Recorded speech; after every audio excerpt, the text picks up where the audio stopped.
Connection, and stewardship of this land.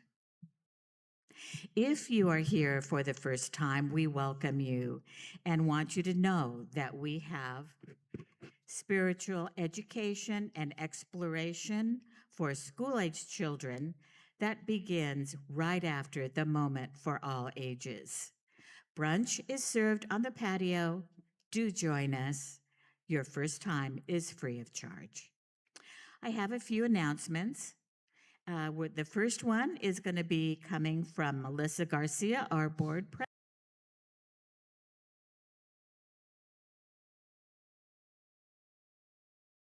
Is Gabby here? I thought I saw her walk in.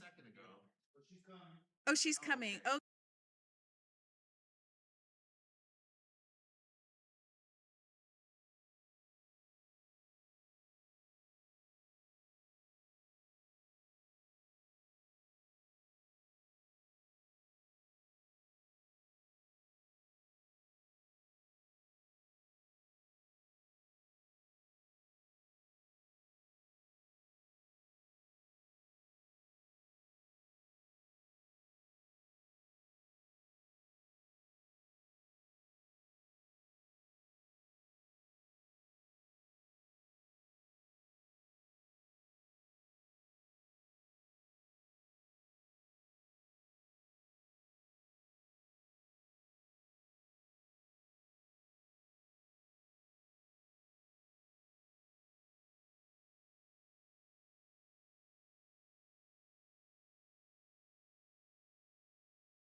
I appreciate everyone here, and I love this community, and I see myself retiring here. So, yes.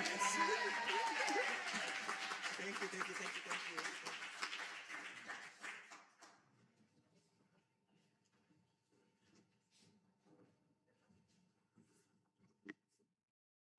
you. Okay, a few other announcements. Are you thinking of joining this church?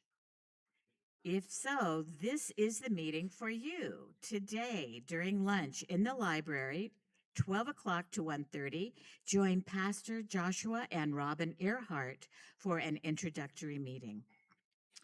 Okay, and the memorial tile dedication takes place this month, Sunday, May 24th, after the service. Here's another message from the board, and this has to do with bringing some new people on in our transition here. If you want to get more involved, you learn how PUC operates and participate in decision making.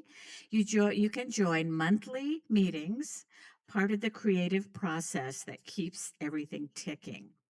We need 2 to 3 new board members, and the board would love to talk to you about that opportunity, see if it feels like a good fit. You can talk to Melissa Garcia, who is just up here, other board members, or Pastor Joshua. Okay, and 2 important meetings. These are annual meetings. They are a pair, and they're important for all members to attend. The first is on May 31st, the town hall, and that's where the congregation reviews the budget for the new year. We get presented with the nominees for the board and discuss any changes to the bylaws. Then, 2 weeks later, the congregational meeting on June 14th, where we do the year in review, set the goals for the new year, and vote on board members, bylaws, and the budget. So those are two pretty important meetings that happen at this time of the year.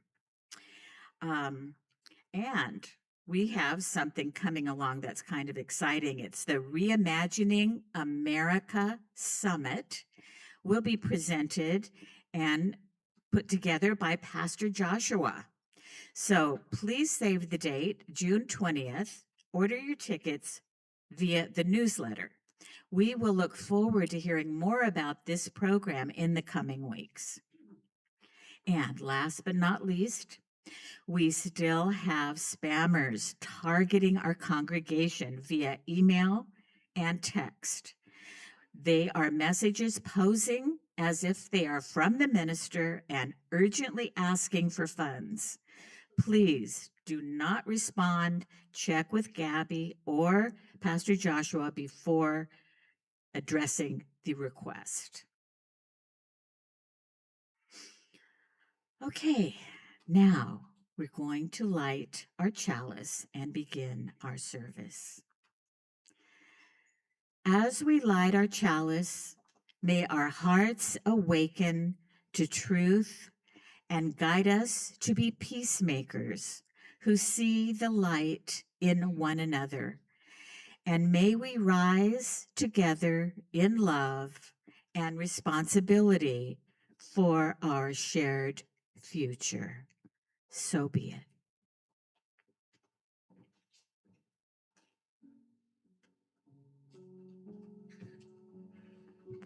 Thank you, Leanne, for the welcome and all those and the wonderful chalice lighting words. I'm Pastor Joshua. Good morning. Good morning. Lovely to see you all here today. I'd like to call us together in worship this morning, thinking about the sacred and the spiritual in the question, what is spirituality? And with that, please rise in body or spirit for our opening hymn, Let It Rain.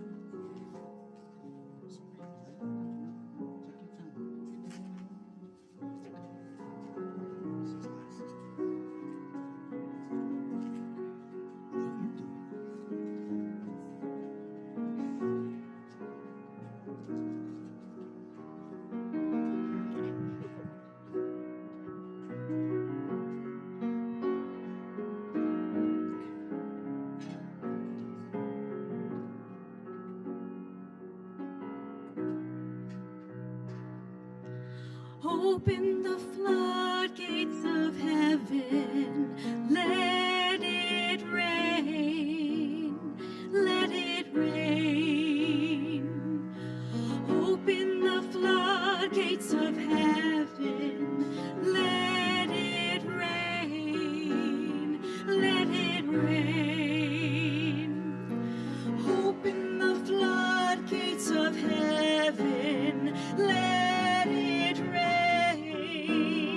let it rain. Open the floodgates of heaven and let it rain, let it rain.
right.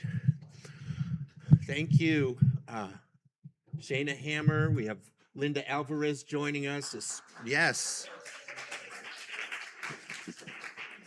Spirit of Life Choir and Dr. Severin Bennon. I almost said Reverend Dr. Severin Bennon. That's okay. He is sort of like, he's one of our ministers. He's the music minister. Yes, the music minister. All right, I'd like to call up our Director of Spiritual Exploration and Education, Dr. Haven Perez. And I'd also like to call up anybody who is young or young at heart for our moment for all ages called Cleaning Our Clothes Closets. Yes. Looks like it's just going to be you and me, kid. Oh, no. Oh, hey, all right.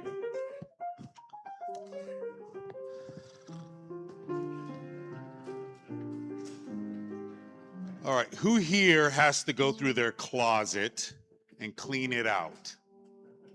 All right, okay. How about you guys down here? Oh, my goodness. Do you find yourself having to go through your closet and cleaning it out? Wait, you don't, what did you say? What about drawers with clothes? Yeah, you go through them, right? So how do you decide what to keep and what to put away, maybe what to give to Goodwill? How do you make that decision? Doesn't fit. Very good. Anybody else? Does it have holes? Right? Have you worn it in 20 years? Like I have lots of shirts that I just love the way they look, even though I would never wear them. And I will not throw them away. So we have that. Okay. And sometimes if they're too old, but even some things that are too old, we like to hold on to because they're worth it. And then we buy something new and realize it looked better in the store than it does at home. So when you're done with all that, what do you normally have in your closet? It's a mix of both, right? You have some old, you have some new, you've got things maybe that you want to give away, and then there are things that now you know what to wear during the week. And like most men, I usually have, I have a system, so I'm not wearing the same thing every day, and I don't have to clean it all the time. We all develop some type of system, right? I'm going to switch gears a little bit now. How long ago was this church started? 63, so about 70 years? It'll be about almost 70 years. All right, think about what those people had in their closets. Were their clothes similar to ours? Do you think? Maybe more Izod, maybe more Ralph Lauren, maybe more polyester, but they all had mitts and sweaters and things like that. Wait, say it again? Me too. Mine's red. All right, those people came here on Sundays. They heard sermons, they prayed prayers, and they read readings. They sang hymns and taught children what they felt was important. The things that they believed their religious ideas are kind of like the clothes in our closets. Like with our clothes, we need to look at our beliefs every so often and ask ourselves if they still fit. Perhaps they're too worn out to wear in public anymore. Maybe there's something we borrowed from someone else that we never really used anyway. Or sometimes I would borrow it and just not return it because it looks so good on me. We want our beliefs to reflect who we really are on the inside, so we keep the ones that still fit, still work, and still have meaning for us when we wear them. Like our clothes, we want our beliefs to change a little with us as we grow and change so that they always remain true to who we are. All right, and with that, let's go to class.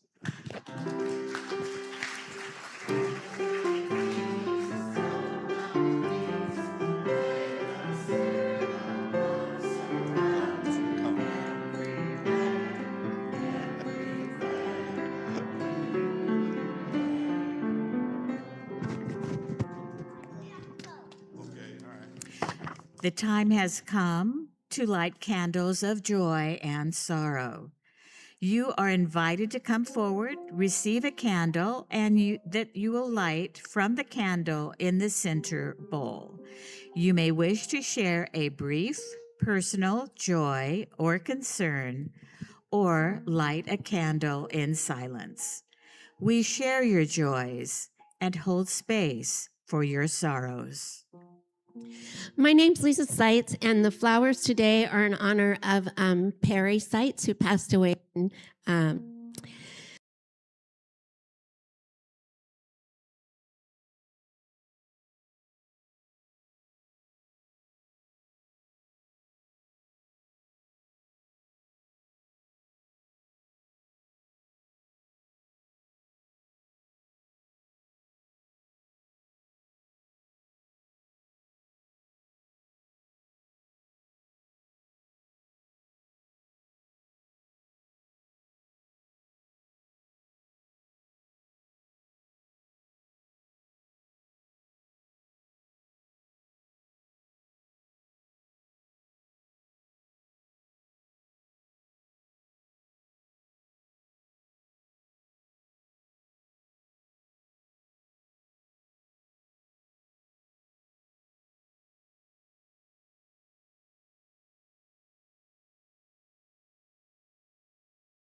going to read a short poem that I found very spiritual by the poet Lucille Clifton.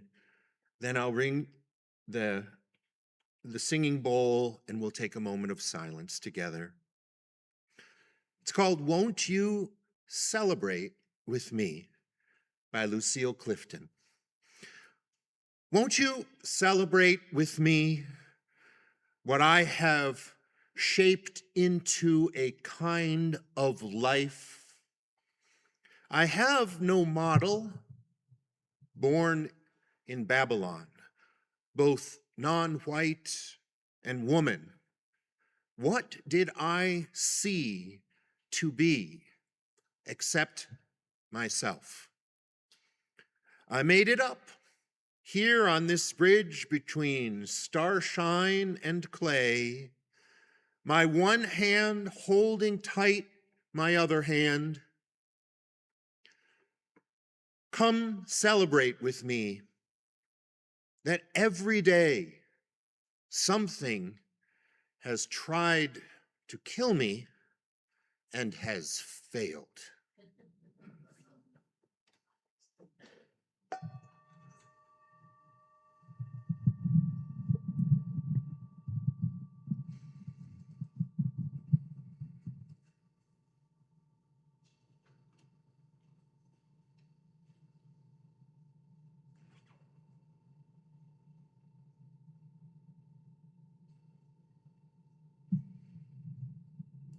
And as you come out of the moment of silence, feel free to rise in body or spirit as you are able. No, I'm sorry. Stay seated. I was so in the moment. Yeah, you can rise if you want, but you don't need to for this hymn, the centering hymn, number 1, 2, 3, Spirit of Life. Spirit of life, come unto me. Sing in my heart all the stirrings of compassion.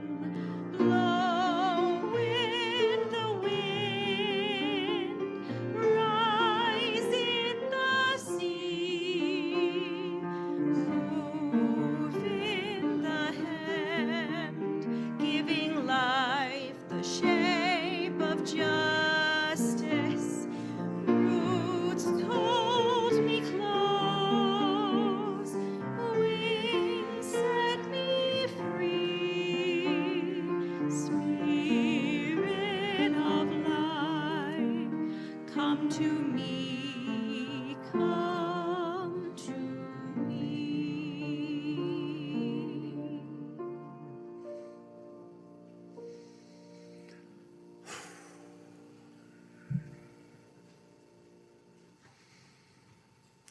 So I'd like to take a moment before our reading to announce something.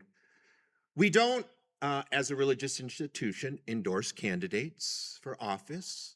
But if those candidates show up to join us in service, we point out that they're here and say you're free to talk to them if you like, especially on our brunch. And we are honored to be joined by our great RPV school board member, Sarah Dean, in this service. And Sarah is running to be our assembly person for the 66th district, correct? So thank you for joining us in the service, and feel free to talk to Sarah afterwards. Our reading today is an excerpt from a book called Waiting for God by Simone Weil. And this excerpt is called The Love of Religious Practices. The love of institutional religion, although the name of God necessarily comes into it, is not in itself an explicit, but an implicit love of God. For it does not involve direct, immediate contact with Him. God is present in religious practices when they are pure, just as he is present in our neighbor and in the beauty of the world, in the same way and not anymore. The form that the love of religion takes in the soul differs a great deal according to the circumstances of our lives. Some circumstances prevent the very birth of this love, and others kill it before it has been able to grow very strong.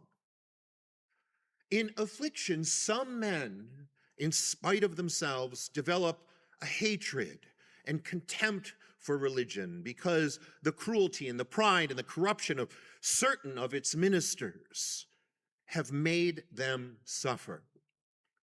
There are others who have been reared from the earliest youth in surroundings impregnated with a spirit of this very sort.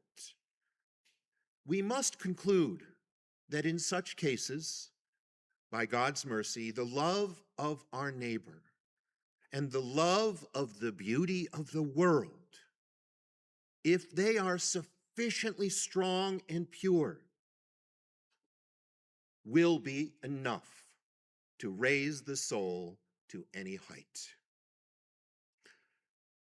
I'm reading today from the service today is from different spiritual practices because we're talking about spirituality.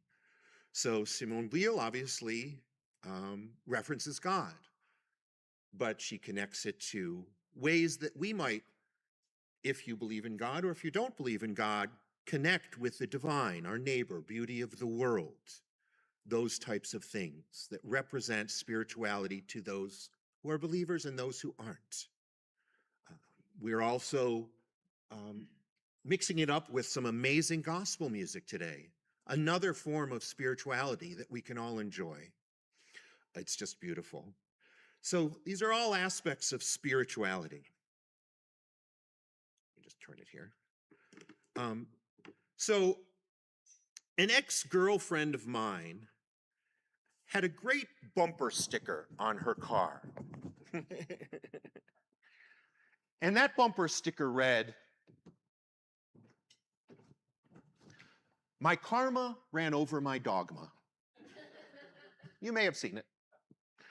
I thought it was hilarious, but it was also kind of profound because it captured something I've heard often and something I've said myself many, many times. Well, I'm spiritual, but not religious. Or I'm not religious, but I'm spiritual, if you want to emphasize that. And that phrase created distance for me from institutions and doctrines that just didn't sit right. But it still left space for curiosity and wonder and meaning. And honestly, being a part of what it seemed everyone else was doing. Didn't want to reject it altogether. And so it was in this state of identity, spiritual but not religious, that Tisha, my wife and I, Tisha came to me, my wife came to me and suggested we should find a community of belonging for the sake of our young daughters. Well, being an atheist myself, I was at first reluctant. I preferred to stay away from any place that promoted a dogma. But that reluctance was shaped in part by my experience growing up in a religious community where I questioned most of what I was told and was often made to feel guilty for that. I remember feeling like curiosity it wasn't always welcome in the specific religious community I grew up in. And in the Judaism I was exposed to, instilled pretty profoundly in me the fear that if I even entered a Christian church, I might be converted, brainwashed. It was a true fear. And at the same time, my experiences studying Eastern religions in college had left me with a softer perspective on spirituality. Traditions like Buddhism or Shintoism, especially when I traveled overseas to Asia, they felt to me less about rigid belief and more about philosophy and practice and presence. And they seemed to ask different questions than I was accustomed to. Not, what must you believe? Not telling me you must believe this. But rather they seemed to ask, how will you live? Which I imagine is what all religions are meant to ask. Ultimately, if either of us, my wife Tisha and I, wanted something for our family, ultimately it was going to be explored. We respected each other's desires and needs. So when Tisha said, let's explore, I agreed, but with a caveat. I wanted a say in where we went, and I wanted to make sure it was thoughtful, intentional, and that I definitely had a veto. So we began researching. I found the Humanistic Jewish Congregation, Adat Chaverim, which is right here in LA. I found something called Sunday Assembly. Do you know of Sunday Assembly? Oh, it's an atheist church of sorts. It was started in the UK, and now it's all over the world. And it also has a community here in Los Angeles that we visited. And Tisha found a Quaker meeting in Pasadena. And we discovered a Buddhist Dharma talk not far from where we lived. And somewhere along the way, we came across something neither of us knew much about. It had this long, cumbersome name. You know where I'm going? Yeah. Unitarian Universalism. So I approached some of those options with a little bit of skepticism, as you can imagine, especially those options that resembled traditional Christianity. And I'll be honest, I had already decided that I probably wouldn't choose those options. And yet, so when we actually showed up to these places, when we actually sat in the silence of a Quaker meeting, if you haven't done it, you should, when we listened to a Dharma talk, when we experienced a UU service, I found something unexpected. In each place, there was something, at least, that I could connect with. It was a moment of stillness, maybe, a sense of reflection. Often it was a shared value. More than a glimpse of just something meaningful. So ultimately, at that time, though, we chose the Buddhist Dharma talk because as our primary community at the time. We used to go every Sunday because it engaged the whole family in the service, and our daughters loved that hands-on experience during the service. But the Unitarian Universalist experience stayed with me. It planted a seed. And when I was reflecting on this sermon about spirituality, I realized something important.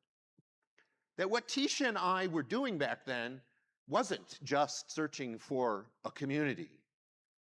We were searching for a place that offered a spiritual connection. We were searching for spirituality. So what is spirituality? Well, the word itself comes from the Latin spiritus, and that means breath, as Dee shared, the spiritual experience. Or it can mean vigor. It can also mean what we might call soul, or some people who are more spiritual might call soul. And breath, vigor, soul is something we all share. It's constant, it's sustaining, and it's often unnoticed. But it connects us. It connects us to ourselves, to one another, and to life itself. So spirituality at its core invites us to become aware of that connection. It directs us outward toward each other and inward toward our own life force. Historically, the word has shifted meaning. Early on, you may know it was closely tied to Christianity, not though as a contrast to the physical like it is today, but it was a distinction between ways of living. A life oriented toward the sacred versus one oriented toward just self-interest. And then in the medieval period, in the Middle Ages, it became associated specifically with the clergy. That was spirituality, the clergy. Then for a time, it faded from use before reemerging in about the 19th century with a broader, more personal meaning, which in French, I believe, was the first time it appeared back in the 19th century. And that meaning was closer to how we understand it today. Today, spirituality can mean everything from connected to a spirit, as in a ghost or an apparition, to the very process of finding meaning in life. For some, it involves connection to a God, to a higher power. But for others, it doesn't. For others, it is about just meaning making. And for others, still, it is about presence. It is about awareness. It is about relationship. The theologian Philip Sheldrake defines spirituality as a holistic approach to life, a quest for meaning, for purpose, and what he calls sacred thriving. I am especially drawn to that phrase, sacred thriving. How do we do sacred thriving? Not just surviving, not just getting through the day, but living in a way that feels aligned, that feels meaningful, that feels connected. Sacred thriving. And this thriving involves what we do, living into our values and principles, our Unitarian Universalist commitment. We are not a dogmatic church. We live into our values. That's how we practice sacred thriving. And Philip Sheldrake writes that spirituality is also about embodying of a vision of human existence, about how we live into that fullest potential. It's aspirational. It is a quest of sorts for identity and for meaning that is beyond self-absorption, and it addresses the greater good. It is an unlocking of creativity and imagination that enables us to, and this is his quote, to touch the edge of mystery. He also describes different forms of spirituality to get more specific, because touch the edge of mystery still doesn't give me a great idea of what it is. Religious spirituality. That's obviously associated with specific faith practices.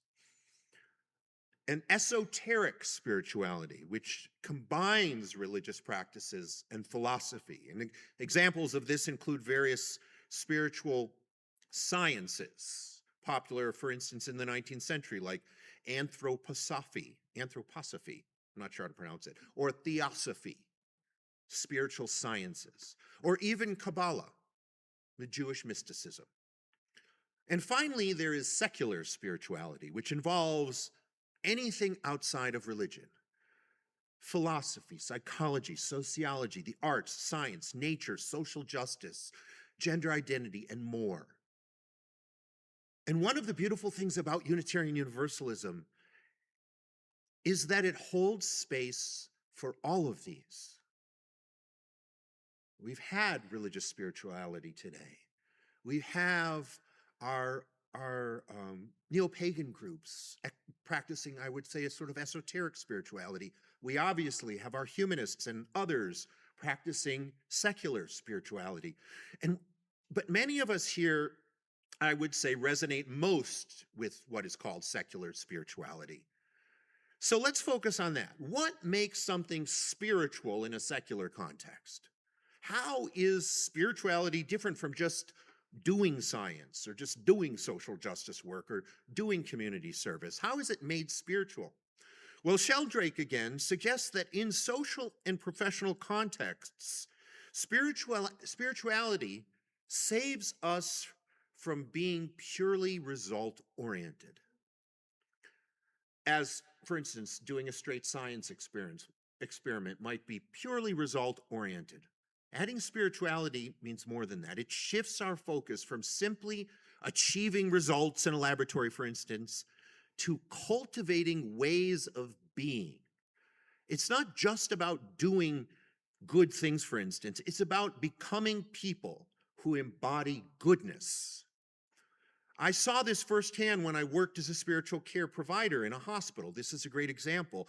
During medical rounds, each professional brought their expertise.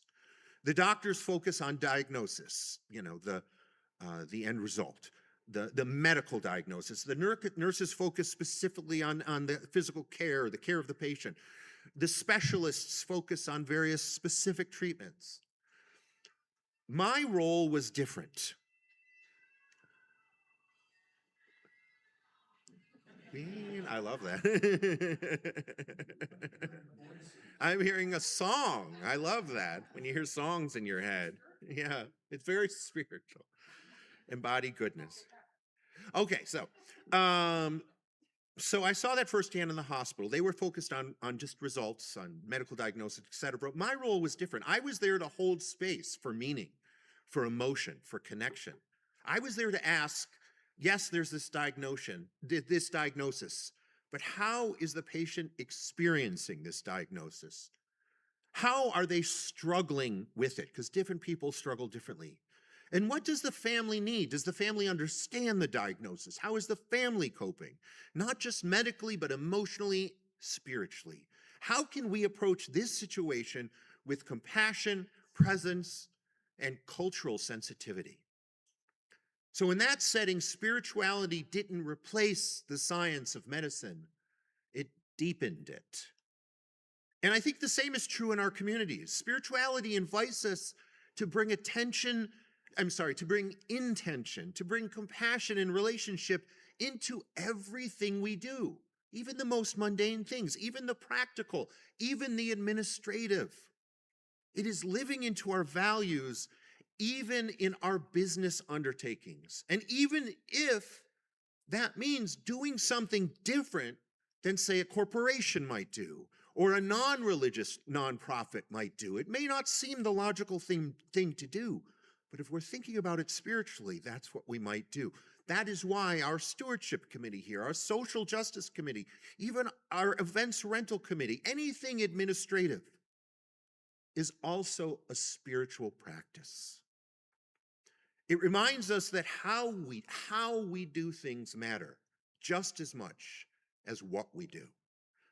And yet, even with all these definitions, spirituality remains obviously hard to pinpoint. It remains deeply personal to each individual. It remains subjective. Spirituality, it changes across cultures and across time and across individuals. It means something completely different in other parts of the world than it does in America. And it meant something different, say, 100 years ago than it does in the 21st century. And it means things different to each individual.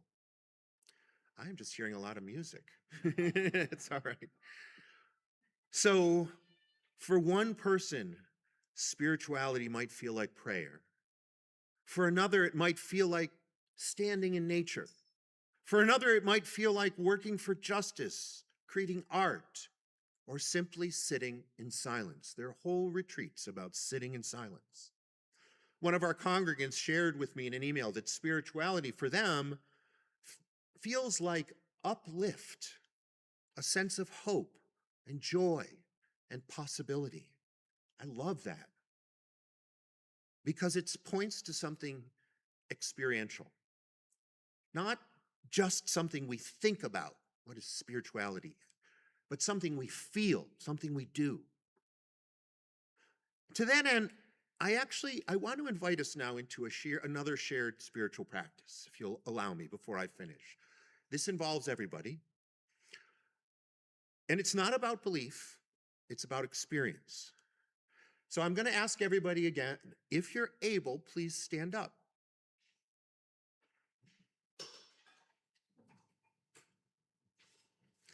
Now take a moment to just simply look around the room and really see the people here.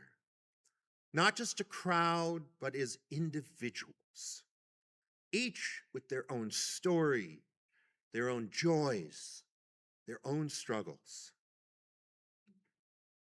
And now, if you'd like to, I'd like you to find someone near you, maybe someone you don't know well.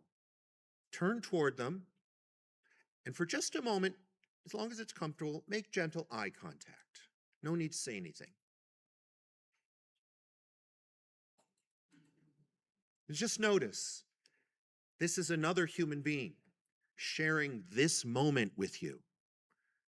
And now I'm going to invite you to take this one step further. If you're comfortable, introduce yourself, just your name. And then I'd like you to answer this simple question. I'll give you a minute to introduce yourselves. And then I'm going to ask you to answer this simple question, and I'll give you about 30 seconds to do it. What is one thing, big or small, that helps you feel connected or alive?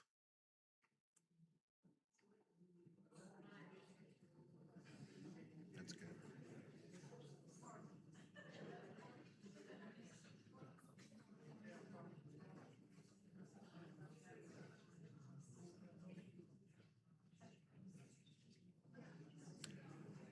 And then I'll ask you to gently bring your attention back to the room when you're ready. And please sit down.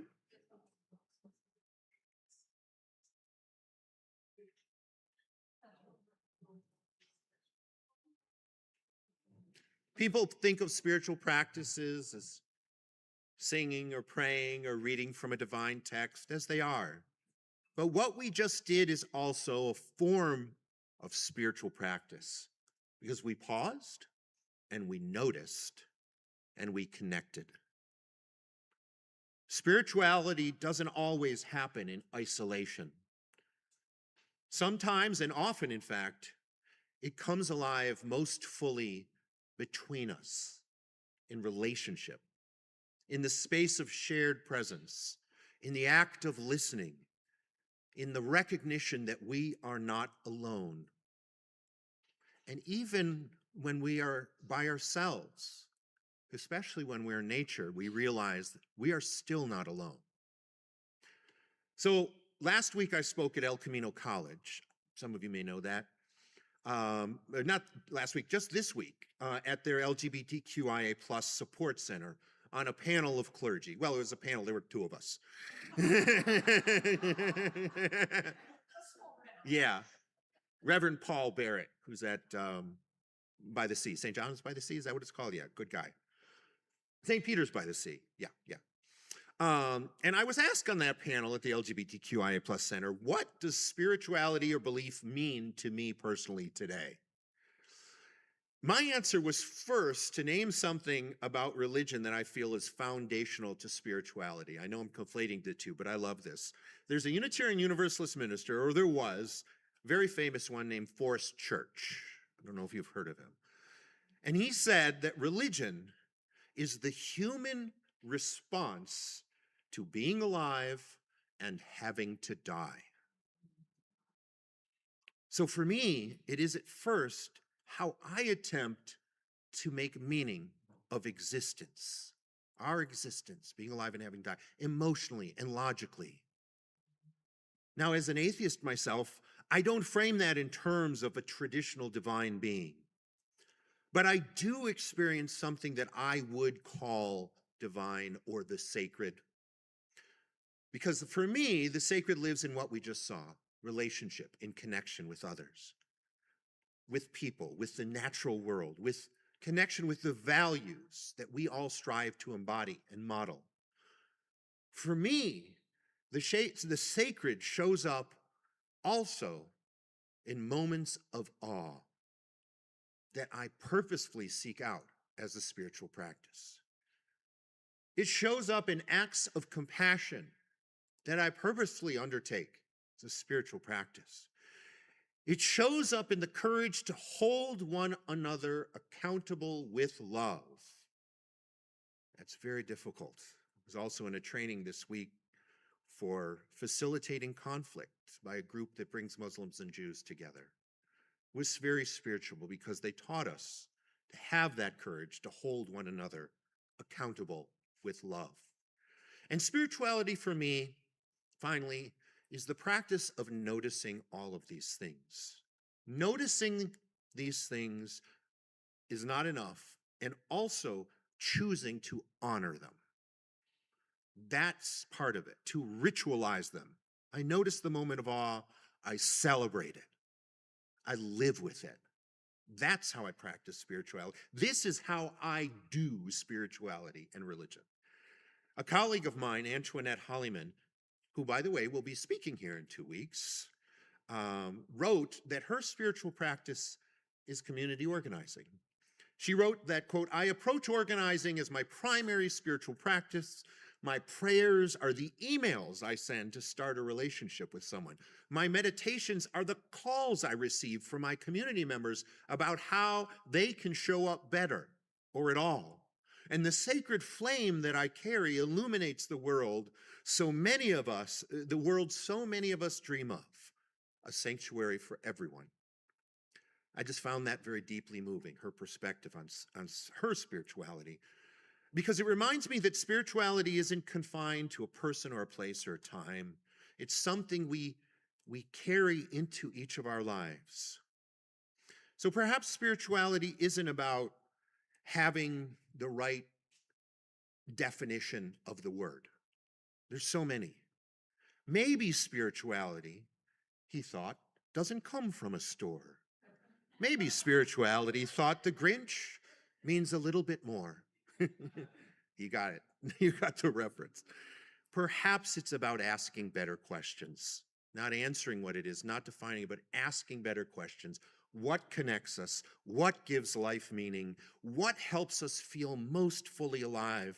And how do we live in alignment with those things? How do we celebrate and ritualize those things? So, as we continue to shape our worship together, I invite you to reflect on your own answers to those questions, because it will be on the test.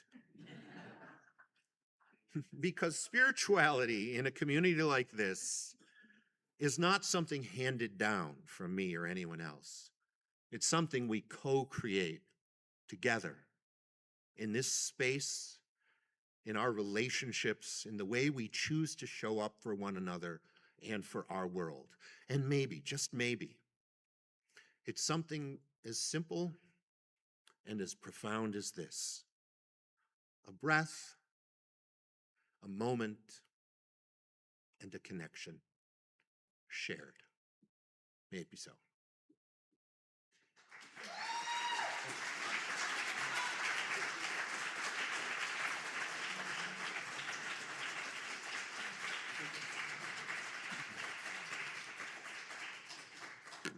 Thank you for that.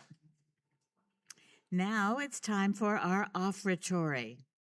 Our financial offerings today help to sustain the congregation as a place where spirituality is alive, truth can be spoken, where vulnerability is met with compassion. We give in gratitude for this beloved community and for a world where hope remains strong.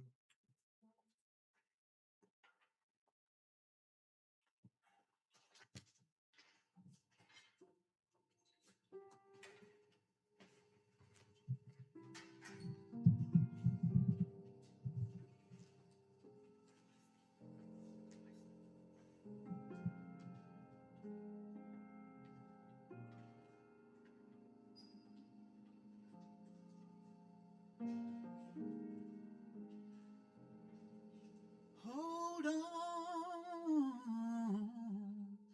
just a little while longer. Hold on, just a little while longer. Everything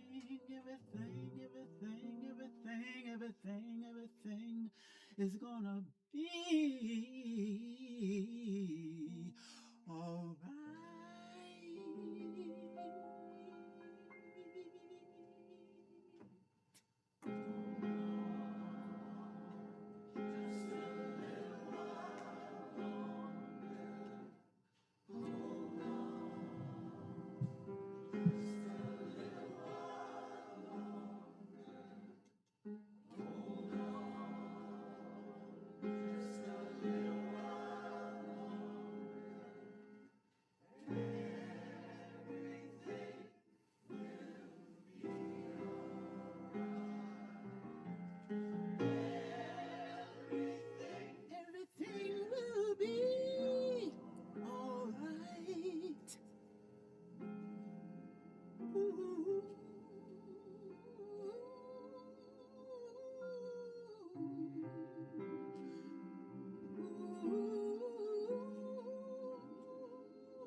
everything's gonna be alright.